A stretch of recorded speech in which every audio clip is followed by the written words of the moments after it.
Well, I'm here today to talk on Acts 27. And we're finally coming in to, as Dave said, not to land in the prayer meeting. He said, the Acts series, let it be that we aren't coming into land, but that we're about to take off. The first thought that came to my mind was, that's one heck of a pre-flight amble, if that is the case. And I'm glad I wasn't on that aeroplane at the airport. But anyway, we're here in Acts 27, one more week to go. And I wanted to start by talking about a trip that myself and Kate and Dave and Esther took in 2008. We have a picture that I hope will come up on screen. Here we are, looking young and fresh, and Dave and I both have more hair than we do now. It also, the hair has colour, which is quite remarkable. The ladies look as delightful as they always did. And if this was a sign, I wouldn't like to say that maybe this was a sign of what marriage does to you, but I won't say that. But anyway, in 2008, we should perhaps take that picture down now, just to save all of our graces. But yes, thankfully it's gone from Zoom as well. We went on an extended road trip. We were going to Botswana to go and to a wedding of friends, particularly of Dave and of Kate, that were getting married there, that they'd met at university, and we're still friends to this day. We decided that on our trip that we would fly from Heathrow, and so we drove all the way down, and there's actually a video diary, which is really quite fun, as I was watching back this very week. And as we went down, we got on the aeroplane and we flew to Cape Town. We thought we'd have a few days there. I'd spent some time, and so we were able to go and see some of my friends at the church, Table Mountain, on the cable car, and all of the rest of it. We went to see the penguins. Again, when I was reviewing our photos, there was probably more pictures of these penguins than there were of anything else. There was the odd emu, and there was some baboons. There seemed to be, everyone's pointing at Kate at this moment, but there was just an amazing time of relaxation and fun. We then flew from South Africa, from Cape Town into Johannesburg, where we hired a car. And the history and the knowledge of Johannesburg, from my perspective anyway, was that we got the car and we drove straight out of the city, and we drove straight to Botswana. And then we crossed the border, and we had this wonderful wedding ceremony where our friends got married. A huge busload of Liverpudlians were there. That's where these guys were from. And so we had a great time. We ate and we had a wonderful time all together. And then from there we drove from the border area, and we drove right up to the north to where Victoria Falls is. And we were going to go on safari, and we were going to do all sorts of things. We stayed in a rondavel. It's a round mud hut with a thatched roof. I've been to Africa a number of times before, and I love the place on many levels, but I came well equipped with this stuff called doom. Does anybody know what doom is? In this country we have a thing, and it's called raid, yeah? The thing that kills flies and things like that. Anyway, doom is like a supersonic version of this stuff. And because the door, there was about 1.5 inches under it and over it, and there was gaps everywhere, and the thatched roof was full of lovely creepy crawlies, which I'm not particularly worried about, but on the one level, I didn't really want one to land in my mouth as I slept. And so we sprayed under the door, and we sprayed around the bed thinking that will sort it. It didn't really. There was these little spiders. They're probably no bigger than a 50p piece, but my word, they can jump about 2.5 feet up into the air, and they were landing on the bed. Anyway, we move on. And so from there, we decided that we were going to go to Victoria Falls. I wasn't able to go into Zimbabwe for one reason or another, so we decided that in our hire car that we'd hired from South Africa to drive into Botswana, that we would take it on a ferry over the Zambezi River. Now, this isn't a normal sort of P&O type of ferry. They actually do turn up, for starters. This is almost like a raft with an engine on it, and you can put a massive truck. I mean, these trucks are like supersized compared with this country. I think the weight limit is 50 tons instead of 30, something like that, so they're much, much bigger. And then we had this little car that we drove on. We have a photo of it, but I thought I wouldn't. I wasn't in the next photo. I must have taken it, so I thought I wouldn't put it on the screen. And as we went across the river, you can see hippopotamuses and you could see crocodiles, and you were thinking, oh my word, I hope this thing doesn't sink. We got to the other side, and it's just a big mud bank, and these trucks have made huge divots in the well, it's not a road, it's like the river bank. There's nothing more to it than that. And so we were carefully and meticulously taking this hire car off because we didn't want to damage it. We were ducking in and out of all these huge trucks. And whilst we were on the ferry, we met this guy that was called a fixer. And to begin with, I was a little bit skeptical. We don't really need a fixer, do we? Anyway, we got chatting to a couple of people, and they said, well, you really do, because I think from memory there's 16 different huts that you need to go to, and it's not that they're in a logical order. Oh no, that would be far too easy. And so you pay for this guy, and he takes you from one hut to another, and backwards and forwards throughout to make sure that you can pay, and that you can get a stamp in your passport, and you can get across the border so that we could go and see Victoria Falls. The only trouble was, there was lots of trouble, if I'm honest. It was really difficult. Dave tells a story of where he went to the bathroom, and we felt a little bit conspicuous, to be honest, and people were following us around. And Dave went to the toilet, and he was followed into the toilet by a soldier who had an AK-47. I assured Dave that actually he was there to protect him, not to do anything else. But ultimately, we managed to pass all of the checks that we needed to do until the lady said, that will be $100 each, please. Which I thought was a little steep, seeing as we were only going to Victoria Falls for half a day and then coming back. And so I ummed and ahed, and I thought, you know what, I'm going to go and talk to the guy who looks like the most official guy of all. And he was on the gate, the actual gate, so that we could transit in. He had a white shirt on. He looked very, very smart. He got all of these ribbons. I call it, it's almost like he'd spilt scrambled egg on the top of his shoulders. There's that much stuff there. And I was talking to him, and I said, is there any way that you will let us through? And he went, well, we could possibly let you through, but how are you going to get to Victoria Falls? I said, well, that's okay. We've got a car. It's not a problem. He said, have you got an import license for the car? No. Is that a problem? Well, yes, it seemed like it was. And so we quickly jumped back in the car. We quickly got back on the next ferry, and we skedaddled across the river once again, hoping that it wasn't going to sink. We then hid the car so that we didn't have to import an unimported car back the other way, and then quickly got all of our stamps done and went through, and the rest of our holiday was rather easy in comparison. It was an amazing time. Now, you might be asking, why on earth are you telling me this story? Well, it's somewhat like Acts 27. That's why. Because, let's have the map up. With Paul in Acts 27, this is his fourth primary and major journey. And what it is that he was moving from one place to another. And his in the first 9 verses particularly, it talks of the way that he moved from Jerusalem all the way through to Crete. And his journey is about to get the import of an illegal car. It's going to be far worse, but for him, his journey was the same. There were some highs and there were some significant lows, and today we're going to be talking about them. We're then going to apply that to ourselves, to our own lives.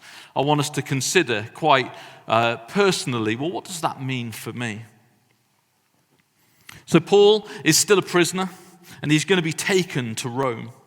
And they put him on a ship, and they start making their way north, and then they make their way westwards. They're aiming towards Rome. And so we pick up the story in Acts 27, verse 9. And it's late in the year, it's late in the season for sailing in open water. And so there is great concern about what may happen. It isn't really advisable. It's right on the cusp. Should they or shouldn't they continue to go? And yet they press on regardless. And so in verse 9 it starts, and we're going to read through to the end of the chapter. And so Paul warned them, "Men, I can see that our voyage is going to be disastrous and bring great loss to ship and cargo and to our own lives also." But the centurion, instead of listening to what Paul said, followed the advice of the pilot and of the owner of the ship. And since the harbor that they were in was unsuitable to winter in, the majority decided that they should sail on, hoping to reach Phoenix and winter there. This was a harbor in Crete facing both southwest and northwest. When the gentle south wind began to blow, they saw their opportunity, and so they weighed anchor and sailed along the shore of Crete. Before very long, a wind of hurricane force called the northeaster swept down from the island. The ship was caught by the storm and could not head into the wind. So we gave way to it and were driven along. As we passed to the lee of a small island called Corda, we were hardly able to make the lifeboat secure. So the men hoisted it aboard. Then they passed ropes under the ship itself to hold it together, because they were afraid they would run aground on the sandbars of Syrtis. They lowered the sea anchor and let the ship be driven along. We took such a violent battering from the storm that the next day they began to throw the cargo overboard. On the third day, they threw the ship's tackle overboard with their own hands. When neither sun nor stars appeared for many days and the storm continued raging, we finally gave up all hope of being saved. After they had gone a long time without food, Paul stood up before them and said, "Men, you should have taken my advice not to sail from Crete. Then you would have been spared yourselves this damage and loss. But now I urge you to keep up your courage, because not one of you will be lost. Only the ship will be destroyed. Last night an angel of the God of whom I belong and whom I serve stood beside me and said, 'Do not be afraid, Paul. You must stand trial before Caesar, and God has graciously given you the lives of all who sail with you. So keep up your courage, men, for I have faith in God that will happen as he had told me. Nevertheless, we must run aground on some island.'" On the 14th night, we were still being driven across the Adriatic Sea, when about midnight the sailors sensed that we were approaching land. They took soundings and found that the water was 120 feet deep. A short time later, they took soundings and again and found that it was 90 feet deep. Fearing that we would be dashed against the rocks, they dropped 4 anchors from the stern and prayed for daylight. In an attempt to escape from the ship, the sailors let the lifeboat down into the sea, pretending they were going to lower some anchors from the bow. Then Paul said to the centurion and the soldiers, "Unless these men stay with the ship, you cannot be saved." So the soldiers cut the ropes that held the lifeboat and let it drift away. Just before dawn, Paul urged them all to eat. "For the last 14 days, he said, you have been in constant suspense and have gone without food. You haven't eaten anything. Now I urge you to take some food. You need it to survive. Not one of you will lose a single hair from your head." After he said this, he took some bread and gave thanks to God in front of them all. Then he broke it and began to eat, and they were all encouraged and ate some food themselves. Altogether, there were 276 of us on board. When they had eaten as much as they wanted, they lightened the ship by throwing the grain into the sea. When daylight came, they did not recognize the land, but they saw a bay with a sandy beach, where they decided to run the ship aground if they could. Cutting loose the anchors, they left them in the sea, and at the same time untied the ropes that held the rudders.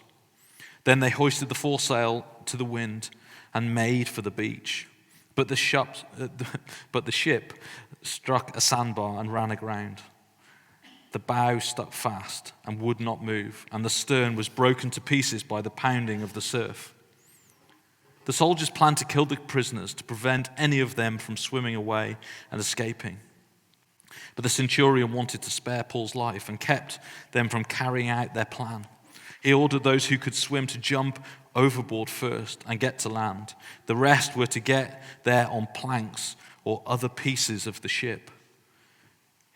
In this way, everyone reached the land safely. What I want us to consider today is that this is almost an illustration of our lives, that this is a picture of the way that we live. That in our life, like our journey, that we move along nicely, things are going well, we're having fun and everything is good. We move from place to place and generally everything's okay. And then sometimes things get harder. Our lives get more difficult. And then a storm really kicks up. And we start to be afraid of what the implications of it could be. The cost could be huge, just like the cost was going to be huge for this sailing. Whether it be our health or a job or maybe a friendship or even potentially our very life. Fear is a really normal reaction or emotion when we have these things happening in our lives, when a storm kicks up, whether it be unexpected or expected. It's generally when we don't have control over the outcome, when we don't have control of the storm, when this thing feels bigger than we are able to control. Being afraid is very natural. But Paul's reaction was very different. And so today, I want us to sort of discover, well, why is that the case? Paul calls the men in a great time of difficulty to courage, to continue to be courageous in the face of adversity. Not to fear, but to press in to the things that were going to happen in front of them. In verse 22 and in 25, he asks them, he encourages them to be courageous. I was thinking about this, people that face fear all the time, how do they deal with it? What do they do? How is it that they overcome fear? And I guess in some ways, and it's a slightly dodgy illustration, so please bear with me, but if you think of maybe like a heavyweight boxer, these guys, they get into the ring knowing exactly what's going to happen. They're professional, they're well trained, and yet fear is a true sense of that, of when they get in there, what's going to happen? How's this going to play out?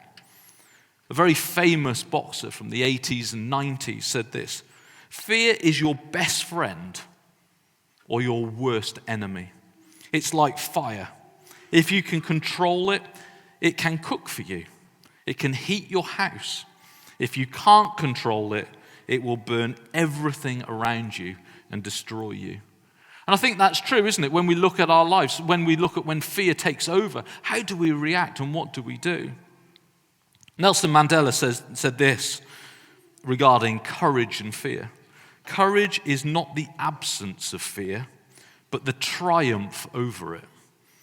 The brave man is not he who does not feel afraid, but he who conquers that fear. And I think that there are elements of truth to those phrases. There's elements of truth to those observations. The Bible tells us to be courageous or to take courage in many, many ways. Deuteronomy, it says, be strong and courageous. Do not be afraid or terrified. Joshua 1:9 says exactly the same. 1 Corinthians 16:13 says, be on your guard, stand firm in the faith, be courageous, be strong.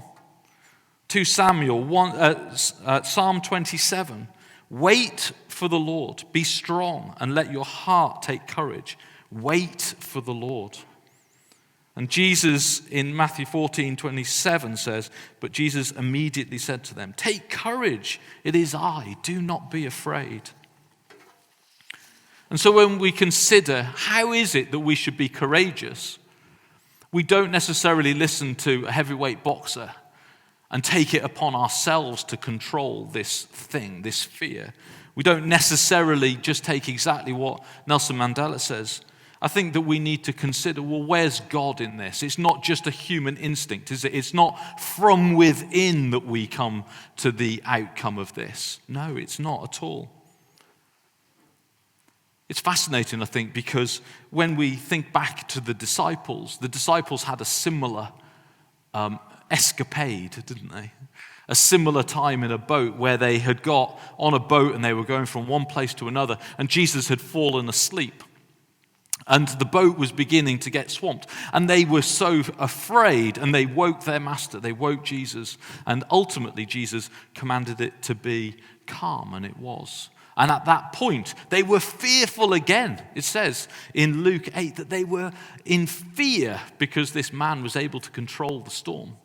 So what's the difference between the disciples and Paul? Paul seemingly was encouraging these people to be courageous and to move forward and to move past their fear, and yet the disciples were fearful. And I think this is probably part of the illustration for us today. I think one of the keys here is the disciples were relatively new in their faith at that time. Their exposure to Jesus was relatively their exposure to Jesus was short, and their exposure to difficulty was less. Whereas Paul had been through all sorts of things. He'd had a miraculous salvation, and we've talked about that previously. He had been through all sorts of hardships following the call that God had had for him. And this was not the last, but it was the latest major incident. Dave's going to be talking next week, and there's another incident that Paul comes across. So what's the difference? Well, the difference is it's about exposure. It's about understanding who God is. It's about knowing that we can rely on him, that we don't rely on ourselves, but we rely on the one that is bigger and greater than us, the one that has called us in to other things. We learn resilience and we learn to be courageous, not because it's inside of me, but actually it's outside of me. It's in God. It's in God that we trust. And so when we trust in him, we can move forward. Proverbs 3, verses 5 and 6 says, "Trust in the Lord with all your heart and lean not on your own understanding. In all your ways submit to him, and he will make your path straight." And where Paul, in the midst of this huge storm, 14 nights, even if the boat went straight, which it almost certainly wouldn't have done, it's somewhere between 700 and 800 miles of just being cast adrift. When I was a youngster, I went on a ferry. I went to Ireland, to Northern Ireland.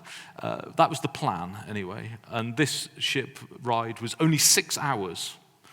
It was supposed to take 3, I believe. And it was one of the most terrifying times of my life. I still remember it to this day. And yet this was for 14 days.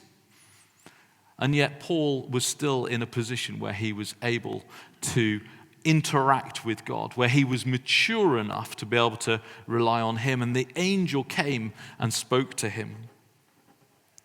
Paul wasn't doing this from within. He was doing it with God in him. He wasn't relying on the skills of the very skilled pilot and the skilled crewman. No, he was trusting in God, and he was taking that forward. Due to Paul's past experiences, he was able to rely on God in a moment of great anguish, in a moment of great danger. We're going to begin to come into land now with this talk, because I think there's a time of response. There's a time where we're going to ask God about how he will help us learn to be more courageous in the times that we face. When we talk about our world at the moment, there are huge shakings, what Rich was talking about in the prophetic word earlier. The shaking is everywhere, isn't it? The last 2 years, we've had pandemic. Where have we been? Where's the church been? How courageous have we been? It's an open question. Being courageous isn't a sort of a destination. I believe that being courageous is a thing that we can be more courageous. I think that today God is challenging us gently but firmly, saying, be courageous in this time. War in Europe. Who would have ever guessed that that would have been the case?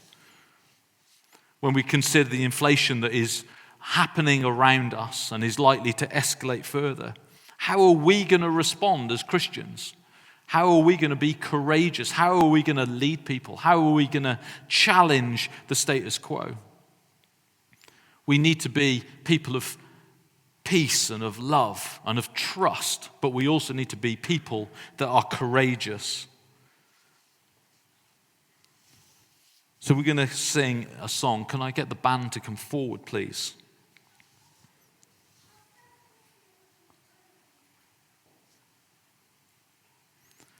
We need to be courageous in the face of adversity. We need to learn to be courageous, more courageous.